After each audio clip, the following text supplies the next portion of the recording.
Welcome back to my channel Swetha CVENV and our subject air pollution monitoring and control in that fourth chapter called as air sampling. So we are going to discuss the contents. Basically we'll be including the air sampling definitions, what are the main types of contaminants, basic consideration for the air sampling, then sampling methods, sampling test for particulates and gases. So majorly air sampling definition represents it is a method which is used to find out what kind of airborne contaminants are present in our environment, or it can also be related to analysis of pollutants in a given volume of air, and it is measured in terms of milligrams per cubic meter and parts per million. Here first they are going to collect the air by using various methods we'll be learning in our slides. Then it will be sent for testing the presence and concentration of hazardous substance and microorganisms. So by seeing what kind of contaminants it may be, so we need to know a brief idea regarding what are the type of contaminants. Usually the particulates, and it is again subdivided into aerosols, dust, fumes, smokes, mist, okay, and vapor and gases.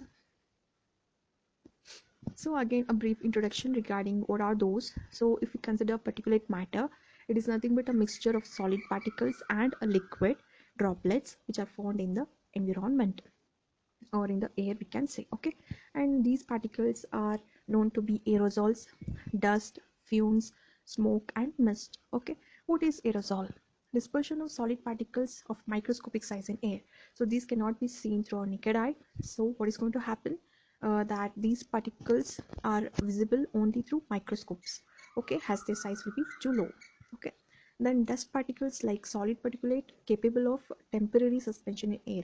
So these are the dust particles which will be suspended in the air for a temporary time, okay.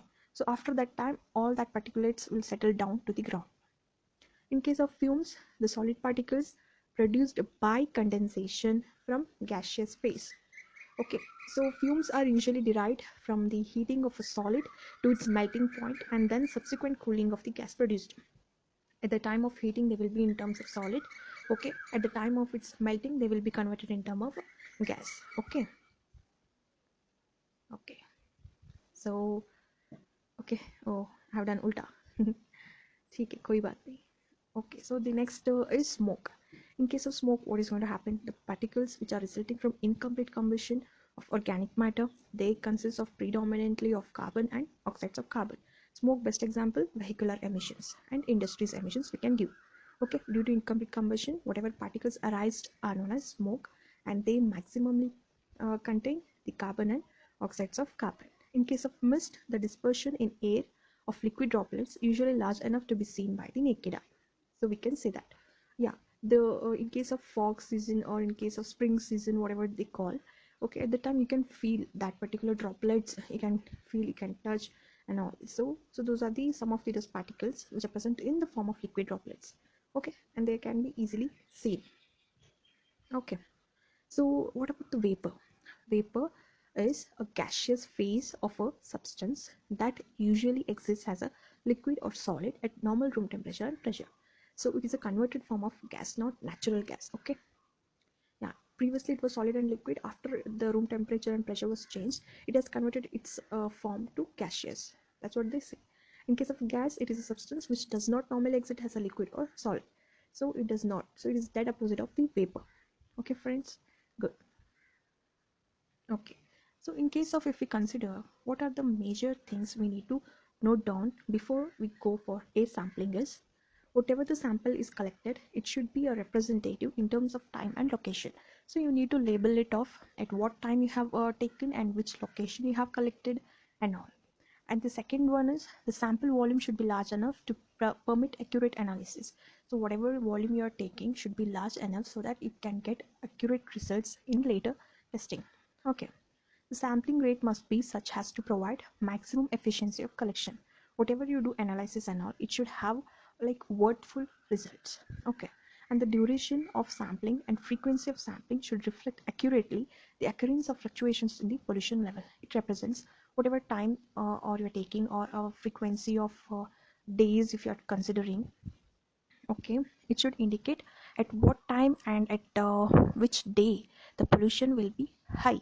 So you are going to calculate the levels of pollutions in these conditions. Okay, so you need to be very accurate in these points. And then whatever contaminants you have analyzing, right, it should not be modified or altered into process of collection.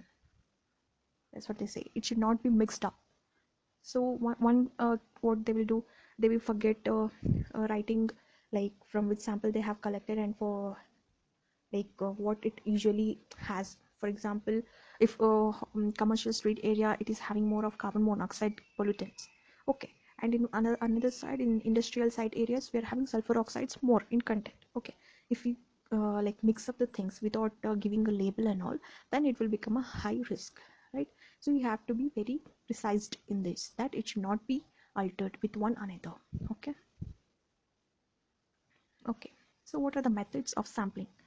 There are whole air sampling, active air sampling, passive air sampling, filter air sampling, and integer air sampling. So this is overall 5 methods what we are going to follow up. So I be explaining these things, okay, orally, and if you feel, you can make the note of it. Okay friends, as I have not mentioned the contents in our slides, so we will just look after whole air sampling equipments. So these are Tedlar bags, okay, and Suma canisters. You can see here the brass cap, valve, vacuum gauge, canister ID, sample tag, and tripod stand. So this is how it looks. Either it is in the form of round as well as in the cylindrical. Okay, so they will collect the sample in these equipments. Okay, so we'll just check out what is exactly the whole air sampling. So usually they say that whole air sampling is an easy method and it is efficient in collecting the samples of volatile organic compounds, reduced sulfur compounds, permanent gases present in the air. Even those can be calculated or collected, we can say. Okay, these whole air samples are commonly collected in Tedlar bags and Suma canisters. Okay, either by using a pump or passively by relying on the evacuated canisters. So the particular canisters directly, it will only take out the samples inside it, or manually by using a pump we can take. Okay, and then after the samples are collected, that particular instrument will be sealed up, then it will be sent for laboratory for testing. Next, now if we come in terms of active and passive air sampling, first we discuss regarding what is active air sampling. It is commonly used for collecting various types of volatile and semi-volatile organic compounds. Okay, here different types of sorbent materials will be used for collecting different types of volatile organic compounds and semi-volatile organic compounds which are present in the air. Okay, in case of active air sampling, how the procedure is being done means the air is going to be passed through a tube which will be filled with a solid sorbent material. Then that sorbent material chemically absorbs the contaminants. Then a sampling pump will be used to collect that particular air sample through this method. Okay, whatever the sorbent is absorbed contaminants, it will be collected back. Okay, in case of passive air sampling, either by using a pump or it can automatically do its job. For example, it is just opposite as of active sampling, that is whatever sorbent material they are going to be used, right, they will be actively pulling the air through the tube containing sorbent. Or passive sampling relies on a diffusion process for the absorption of contaminants on the sorbent. So here the sorbent material will diffuse all the pollutants in it. So later you can take out the material and calculate the things like how much concentration of contaminants are present. So let's just look at the pictorial representation of the equipments. You can just see the Tygon tubing, constant pressure controller, sorbent tube, adjustable low flow holder, air pump. So these are the equipments for active air sampling. For passive, secondary charcoal adsorbent pad, primary charcoal adsorbent pad, plastic ring, or we can say white film cover. So primary, if it is going to escape, then at secondary it will be clogged. Okay, thereby they just chuck the concentration or the quantity of pollutants collected. See, like this the equipments will be easily available. So the collar clip, desorption solvent chamber, screen, sorbent, filling ports, covers, diffusion barrier. So here it is. So the pollutants will be again taken out for calculating or for analyzing further. Okay, the next we see is filter sampling. What exactly happens in filter sampling? Filter sampling also involves using a sampling pump to pull the air sample through a filter cassette. Okay, this method is used for collecting contaminants in vapor form. When it is passed through the filter cassette, the contaminants chemically reacts with the filter and then it is converted to a stable derivative. Okay, and thereby the different filters are used for collecting different contaminants.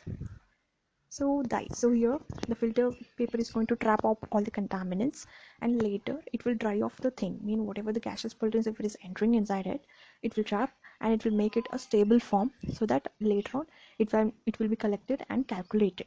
Okay, so this is that end plugs at both the sides, bottom and top rings, in between coated filters, fling and coated filters. You can see that cassette, how the filter paper will be there. And here usually we use Wattman EPM grade filter papers. Okay, so even it is also a same pictorial representation in terms of filter air sampling. Here you can see the clip sampling head for aerosol phase, which is holding the filter paper of around 25 mm size, sorbent tube for various phase purchased separately, and protective tube cover and tubing to pump. And here the aerosol sampling head, o-ring, and cassette bottom filter, cassette top, front plate and cap. Okay, so these were the views, and this is also same like filter air sampling, only glass fiber filter, absorbent trap, and here's option breakthrough blow off, and those blue color are vapor phase species, and black one is particles, and the green dots is particles associated species. Okay, and the pollutants. So these were the pictorial representation of filter air sampling. Okay, next we need to know regarding impingement sampling. In case of this, the air will be bubbled through a reactive liquid solution. During this process, the contaminants present in the sample or the air chemically reacts with the liquid.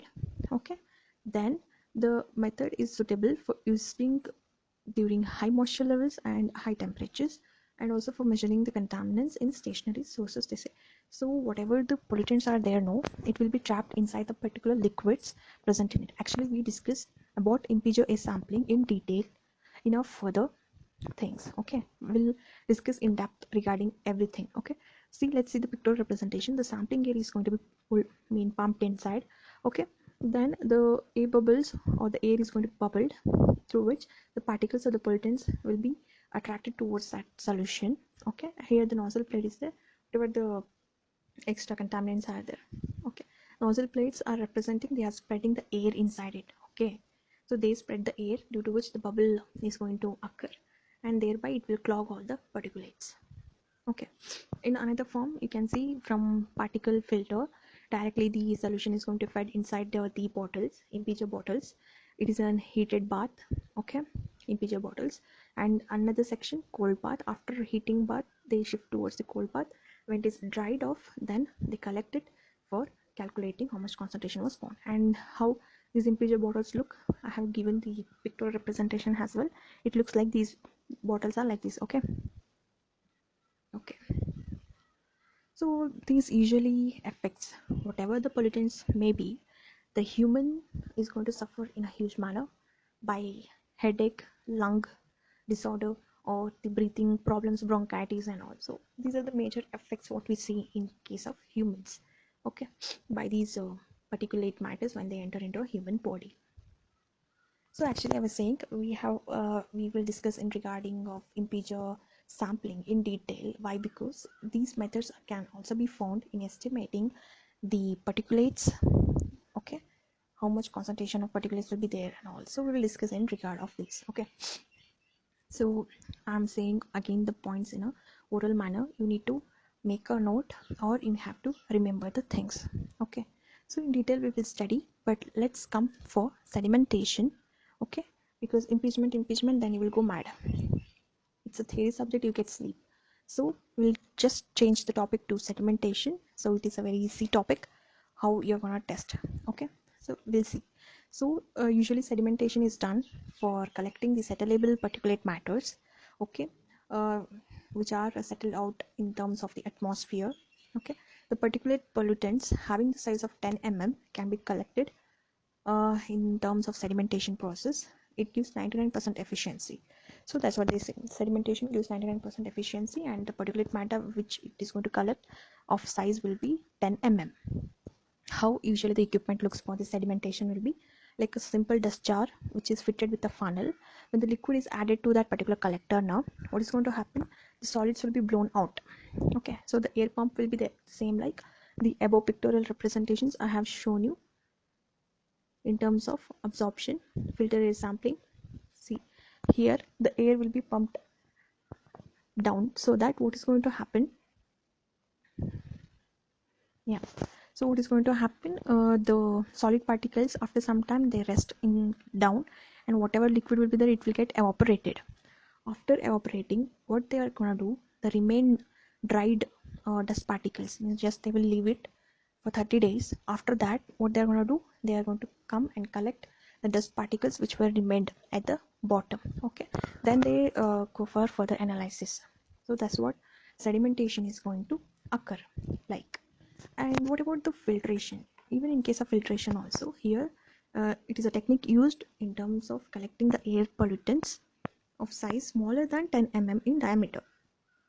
And another thing what they are saying is the particulates which are removed from the air sample with the help of suction apparatus to which the porous filter where the particles are deposited. So with the help of suction apparatus, whatever pollutants are being deposited in porous filter media, it will be taken out. Here the glass fiber filter of porous size which is less than 0.1 micrometer will be used for high volume sampling, and here the sampling period will be done for 24 hours, means within a day we get the result. Air volume sucked will be 2000 cubic meter, and particulate concentration will be expressed in terms of micrograms per cubic meter or milligrams per cubic meter or in ppm as per their requirements. So I was just saying you like this bubbled, vacuated, same like whatever you do for soil testing and all, the same thing sedimentation is there, as well as the filtration, the filter paper will be used. So after this, wait, I will show you this, not even this. So the sedimentation air sampling looks like this. After all that particulates are settled down, after we take out after 30 days, it looks like this. Okay, so it will be calculated in how much micrograms it is collected like. Okay, so in case of filter also, see, we are having a good example of this. When air is sent to the filter particles, right, they are going to be absorbing it, then it will be sent further. If anything is escaped, it will be sending to sorbent, which is whatever the gaseous pollutants are there, they get attracted in the sorbent solution. When the air is pumped, all those particles will be sent to the flow meter, which is going to collect how much the pollutants were included in that particular machine, or by that process how much pollutants were estimated will be shown by the flow meter. So in case of impingers, you can see here a sampling vessel is there, sampling tube is there, absorbing solution is there, vacuum trap is there, limiting orifice is there, vacuum pump is there. So this is the overall identification of impingers. So we'll discuss in regard of impinger or impingement sampling. Okay, so usually it works on the basis of inertial technique. Here the particles which are collected from a high velocity air stream are directed towards the obstacle placed across the path of air streams. Okay, then the particles will collide with the obstacle and the air is going to change its direction. Okay, if the obstacles are adhesive surface, then the particles are impacted on it, and this is known as dry impingement. If they are in adhesive nature, they get attracted, okay, on above directly. If the obstacle is wet, then any liquid, then it will be called as wet impingement. Dry impingement and wet impingement, like that they are divided. Okay, so high velocity airstream, when it is passed, all the pollutants will be attracted towards an obstacle, and that obstacle is nothing but your absorbing solution. Okay, if it is wet solution, it is wet impingement. If it is a dry thing, then we call it as dry impingement. Okay, adhesive in nature, it just absorbs on the surface. So impingement on solids. So here microorganisms are collected on the solid surface of agar medium. Colonies develop on the medium where the organisms impinge. So here if you are using a absorbing solution as agar medium, okay, then if it is having the contaminants or microorganisms, then they will collect on the solid surface of it. Okay, and due to which all the bacteria will get active and they start degrading it, right? So like that, it is going to occur. Impingement on solids. In case of liquids, what is going to happen? The air will be drawn through a very small opening tube like this.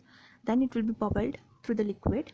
Okay, the organisms get trapped in the liquid medium, and later it will be plated on another set where they are going to determine how much microbial content is present in that particular plates.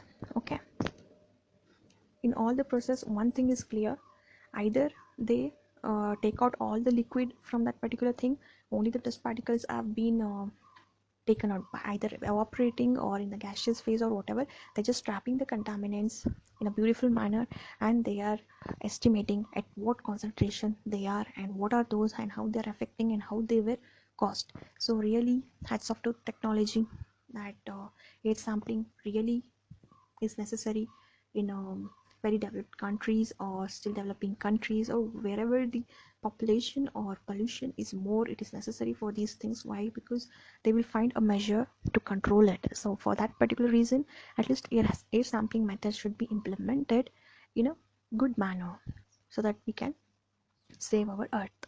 Okay, so here I have also mentioned, like, even the pollutants are more in case of residential building than compared to outside. Why I have mentioned, for example, you can see an example in case of switchboard or fans or windows, doors or kitchen things. Okay, so everywhere the dust will be more. Even on the phone also you can see some dust particles will be present. When you off the screen, you will get to know the dust particles they are present in it. So these were the best examples we can say where our own home will be having more pollution than compared to outside. So we are going to get it inside, right? So we are going to be affected more in terms of homely period when we be. Okay, in terms of if we consider a sampling in terms of gaseous pollutants capturing, here we have absorption, adsorption and condensation as the process. Okay, in case of absorption sampling, what they are going to do is all the gaseous pollutants are absorbed in a solvent when both the pollutant and absorbent are in close contact. When solution and the pollutants are close in contact, it will be absorbed or it will be trapped. Then the liquid is going to react with the gaseous pollutant to form a non-gaseous pollutant. Okay, and alkaline solution will be used for acidic gases, and acidic solution will be used for alkaline gases, and oils will be used for hydrocarbons. In case of adsorption sampling, gaseous pollutants are adsorbed on the solid surface of activated carbon, silica gel, activated alumina and molecular sieves. So these were acting as sorbing or adsorbing materials. Okay, as the surface are increased, the adsorption increases. However, the surface if it increases, then absorption will be also increased. So if we consider in terms of condensation sampling, it represents the conversion of a vapor or the gas to a liquid is known as condensation. Here this method is used to collect the radioactive gases, hydrocarbons, non-reactive vapors. Okay, and here the air pollutant can be trapped by condensation reaction.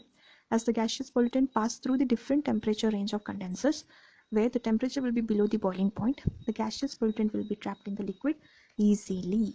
You can see whenever the rain will come, if your vehicle is high dust or it is filled with dust particles and all, when you are traveling outskirts and all, if it rains, you can see the window of your car. Okay, when the rain is going to be you can get to know, see the condensation picture representation. So your glass window will get all those droplets attached to your window. Okay, after some time when it dries, it will be like solid droplets. It goes as the temperature changes, it becomes liquid, and when you leave it after some time, okay, when it becomes dry, you can feel muddy things. You got that? You can feel muddy things. So those are nothing but the pollutants. So exactly the same condensation is going to work, and then all that particular muddy particles which are resting on your car window will be collected, and they will calculate how much amount it was being calculated or estimated for certain volume, how much ever they have considered. Okay, so these were the fourth chapter regarding air sampling. So I hope it found helpful to you guys, and please do like, share and subscribe my channel Swetha CVNV. Along with that, you can also follow me on Instagram at the rate I'm Swetha Shwe. Okay, please keep on sharing my videos to your friends. Hope it help other students also. So these were the conceptual explanation regarding the fourth chapter of air pollution. So be safe at your home, and don't go out, okay, because now it is really a bad time for the students. Please sit in your home and study, okay, and God bless you all. Take care and thank you.